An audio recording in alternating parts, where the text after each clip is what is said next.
When Holden updated its two 4x4 vehicles for 2016, the Colorado 7 went as far as getting a new name, now called the Trailblazer, which is used in other parts around the world.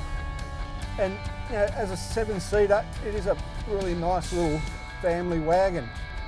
The third row seat is one of the biggest in its class, able to accommodate adult-sized people.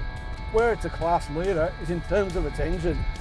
500 Newton meters of torque on tap, most powerful thing out there, really gets off the mark quick.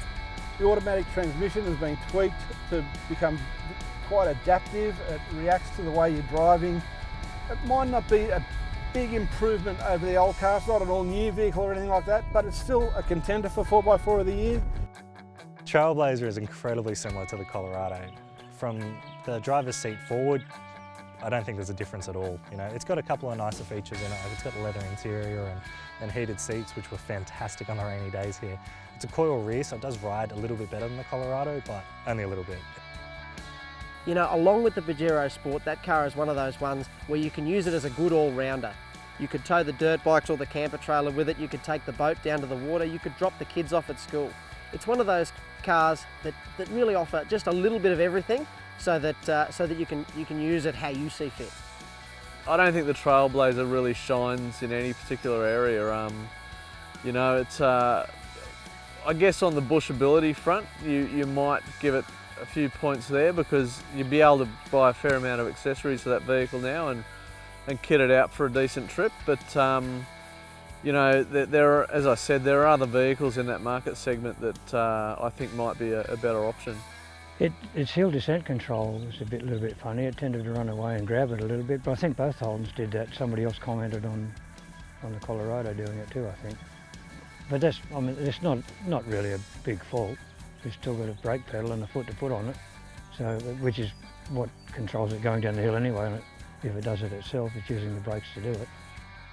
The Holden Trailblazer, look, it does everything pretty well. I like the engine in it and the gearbox. It went up and down those steep hills quite well. It was quite good.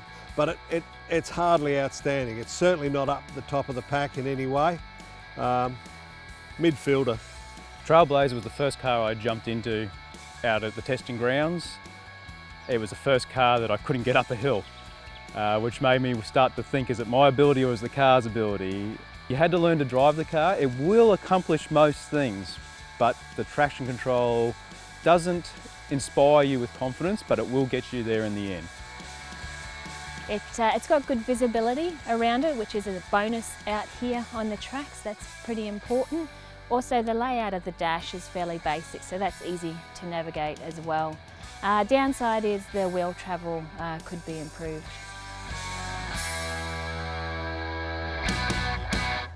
They have done well with that rear end though. You know, the suspension through that rear end is quite nice when you compare it with, you know, its stable mates here and with other things on the market. It does handle quite nice, which is the idea of getting it into a coil sprung wagon. Yeah. For me, I really couldn't tell the difference from the driver's seat between the Trailblazer and the Colorado. Like, if I forgot which one I got into, I'd have to look in the mirror to check. You know, and you're sort of losing a lot of versatility with the tub for maybe a slightly better ride. Trailblazer is a great family car. It's got plenty of power, the transmission's fantastic, but it just doesn't excite people the way it should. It doesn't get up there as easily as the other cars, so you've got to work hard to make it happen. It's priced well, but you know, there are better things out there in the market for that money.